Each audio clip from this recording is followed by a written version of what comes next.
নমস্কার। কলাই দেখে নিশ্চয়ই বুঝতে পেরেছেন আজকে রেসিপি ঘুগনি। ঘুগনিটা আমি একটু অন্যরকমভাবে তৈরি করব। আপনারাও আমার মতো করে এরকম বাড়িতে তৈরি করে দেখবেন। চলুন দেখি আমরা এখানে ঘুগনির জন্য কি কি লাগছে।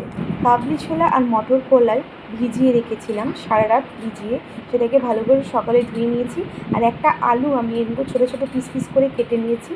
ভালো করে ধুয়ে আমি প্রেসার কুকারের মধ্যে সিটি মারার জন্য সব কিছু দিয়ে পরিমাণ মতো জল, লঙ্কা গুঁড়ো, পরিমাণ মতো নুন আর ওই 1 চা চামচ মতো গোটা জিরে, আর দিয়ে দেব ওই 1 চা চামচ মতো সর্ষের তেল, 2টো কাঁচা লঙ্কা।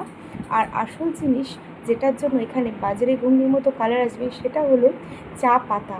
এখানে আমি চা পাতা দিয়ে দিয়েছি 2 চামচ মতো, একটা কাপড়ে বেঁধে। এবার আমি সব কিছুতে ভরে সিটি মেরে নিয়েছি। ওই 4টে মতো সিটি আমি এখানে দিয়ে দিয়েছি। এই দেখুন আমার কলাইটা এখানে খুব ভালো সিদ্ধ হয়ে গেছে। এবার আমি কড়াইতে দিয়ে দিয়েছি পরিমাণ মতো সর্ষের তেল আর কুচি করে রাখা পেঁয়াজ। এবার আমি এটাকে বেশ বাদামি বাদামি করে ভেজে নিচ্ছি। এবার আমি এখানে দিয়ে দেব রসুন কুচি। রসুনটাকে আমি অর্ধেক থেঁতো করে নিয়েছি, সেটা আমি এখানে দিয়ে দিলাম। এবার সব কিছু পেঁয়াজের সঙ্গে ভালো করে নাড়াচাড়া করে নেব। এবার আমি এখানে দিয়ে দেব কুচি করে রাখা একটা টমেটো। আমি এখানে একটা টমেটোকে ছোটো ছোটো করে টুকরো করে নিয়েছি। দিয়ে এবার দিয়ে দিয়েছি আদা, ধনে, জিরে বাটা। সব কিছু আমি একসাথে বেটে নিয়েছি মিক্সিতে, সেটা দিয়ে দিলাম 1 চা চামচ মতো।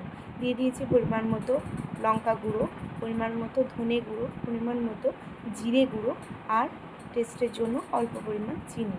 এবার নুন দিয়ে আমি নুন আর হলুদ দিয়ে আমি মশলাটাকে খুব ভালো করে কষিয়ে নেব। আমরা এখানে যেহেতু 2 জনের মতো তৈরি করছি সেহেতু আমি অল্প মশলা করেছি। যেমন ঘুগনির পরিমাণ বাড়বে তেমনি কিন্তু জিনিসও সব কিছুর পরিমাণই মশলাপাতি পরিমাণও বাড়বে। এখানে আমি খুব ভালো করে মশলাটাকে ধৈর্য নিয়ে কষিয়ে নিয়েছি যাতে মশলা থেকে মশলার গন্ধ না বেরোয়। এবার আমি আগে থেকে যে ছোলা আলু সিদ্ধ করে রেখেছিলাম সেই মটর কলাই আর আলুটা দিয়ে দিয়েছি। এখানে কিন্তু আমি কোনো জল অ্যাড করিনি। এবার আমি মশলার সঙ্গে খুব ভালো করে এটাকে কষিয়ে নেব। এবার এই দেখুন আমি একটু খুব ভালো করে কষে গেছে। এবার আমি দিয়ে দিয়েছি পরিমাণ মতো কাশ্মীরি লঙ্কা গুঁড়ো আর দিয়ে দেব এখানে পরিমাণ মতো চানা মশলা। এখানে সব মশলা দিয়ে ভালো করে নাড়াচাড়া করে নিয়েছি আর দিয়ে দিয়েছি এখানে কসুরি মেথি। আমি কসুরি মেথি পাতাগুলো একটুকে হাতে করে ক্রাশ করে নিয়ে দিয়ে দিয়েছি। এবার আমি ভালো করে সব কিছু মিক্স করে নিয়ে দিয়ে দেব যে সিদ্ধ করে রাখা যে জলটা ছিল সেই জলটা এখানে পরিমাণ মতো দিয়ে দেব। দিয়ে খানিকক্ষণ ফুটিয়ে গরম মশলা দিয়ে নামিয়ে নেব। গরম গরম পেঁয়াজ কুচি আর শসা কুচি দিয়ে পরিবেশন করুন ঘুগনির এই সুন্দর রেসিপিটি।